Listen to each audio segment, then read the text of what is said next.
On the occasion of International Day for Persons with Disability, Lok Vishwas Pratishthan School for Special Children Honda organized a Prabhat Feri to spread awareness and promote inclusion.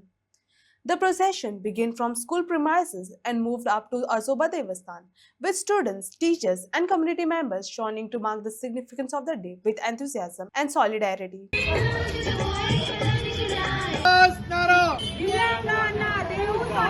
तुमचा आमचा एकच नारा, दिव्यांगांना देऊ सहारा, समाजाला जागूया, दिव्यांगांना सक्षम बनवूया, समाजाला जागूया, दिव्यांगांना सक्षम बनवूया, हक्क देऊ,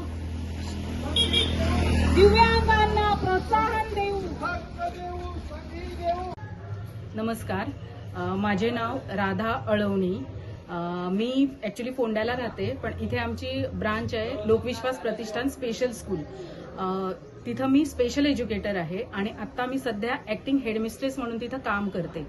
सो उद्या 3 डिसेंबर हा दिवस जागतिक दिव्यांग दिन म्हणून सगळीकडे साजरा केला जातो आणि उद्या सुट्टी असल्यामुळे आम्ही आज 2 तारीखलाच एक प्रभात फेरीचं आयोजन केलं आणि आमची जी शाळा आहे वडदेवनगरमध्ये, त्या शाळेपासून होंडा मार्केट आणि होंडा मार्केट पासून आजोबाचं देवस्थान इथंपर्यंत आम्ही ही मुलांना घेऊन आणि मुलांच्या पॅरेंट्स सोबत घेऊन आम्ही एक रॅलीचं आयोजन केलं. इथंपर्यंत आम्ही रॅली घेऊन आलो आणि याचा मुख्य उद्देश असा आहे की जे समाजात असं म्हणतात की दिव्यांग मुलं, त्याच्यानंतर विशेष मुलं, काय आहे हे विशेष, हे जे सगळं आहे हे समाजापर्यंत पोहोचावं की नेमकं काय आहे.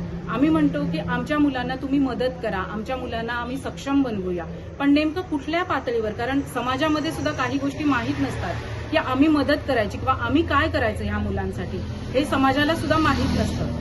सो त्याचा मुख्य उद्देश कसा की तुम्ही काय करू शकता, समाज आमच्या मुलांसाठी काय करू शकतो आणि आमची मुलं ही इतर सगळ्या मुलांप्रमाणेच आहेत. जसा समाज आहे त्याचाच समाजाचाच एक भाग म्हणजे आमची मुलं आहेत. तर आमची मुलं काय करू शकतात हे रॅलीतून तुम्हाला कळलेलं असेलच. या रॅली बरोबरच आली, ती रॅली बरोबरच घोषणा दिल्या आणि इथं येऊन आम्ही हा प्रोग्राम सेलिब्रेट केला. सो नेमकं काय आहे की आम्ही काय अपेक्षित करतो की जनजागृती व्हावी. या रॅलीतून आम्हाला हे सांगायचं आहे समाजाला की समाजामध्ये अजूनही खूप कमी प्रमाणात जागृती आहे या मुलांच्या विषयी. सो ती निर्माण करण्यासाठी आमची ही प्रभात फेरी जी आहे त्याचा मुख्य उद्देश हा आहे की समाजात जागृती निर्माण व्हावी ह्या मुलांविषयी. आम्ही बरेच कार्यक्रम बऱ्याच ठिकाणी आम्ही आयोजित करतो, पण तरी सुद्धा कुठेतरी आमची मुले अपेक्षेप्रमाणे त्यांना यश मिळत नाही. सगळ्या समाजापासून ती उपेक्षित अशी राहतात.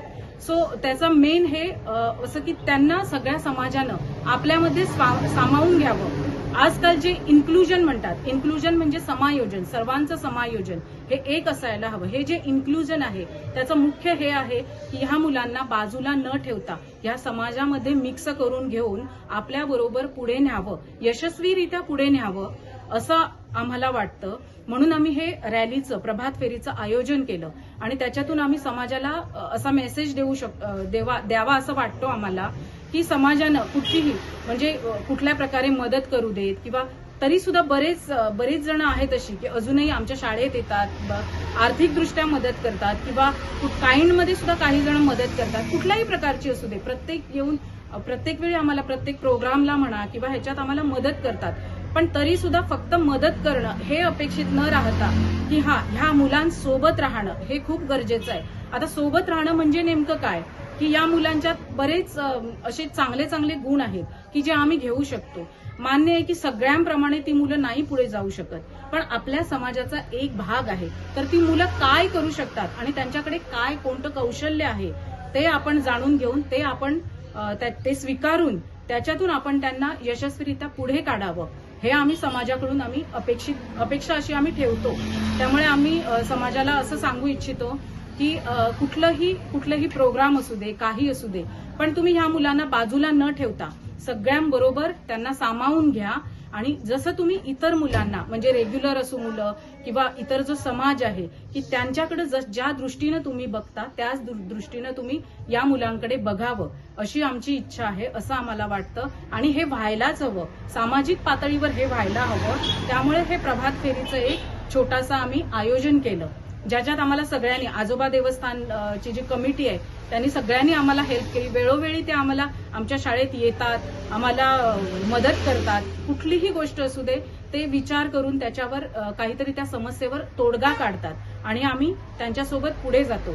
सो असे काही समाजातील असे घटक आहेत जसे की आता आज जसे रिपोर्टर आले तसंच आम्हाला अशी अपेक्षा आहे की जेव्हा आम्ही प्रभात फेरी काढतो तेव्हा पोलिसांनी पण त्याप्रमाणे आम्हाला साथ द्यावी आणि आमच्यासोबत यावं, एवढीच आम्ही छोटीशी त्यांच्याकडनं अपेक्षा ठेवतो म्हणा. किंवा अपेक्षा म्हणण्यापेक्षा जरी सुद्धा त्यांनी नाही केलं तरी सुद्धा आमची मुलं आम्ही घेऊन येतोच, कारण आम्ही त्यांना असं आम्ही बाजूला नाही ठेवणार. आम्हाला त्यांना समाजात घेऊन जायचंय. पण फक्त एवढंच की विशेष जे आम्ही म्हणतो, विशेष असं काहीच नसतं. आम्ही सगळे सेमच आहोत. जसा समाज आहे, समाजाचा हा एक भाग आहे.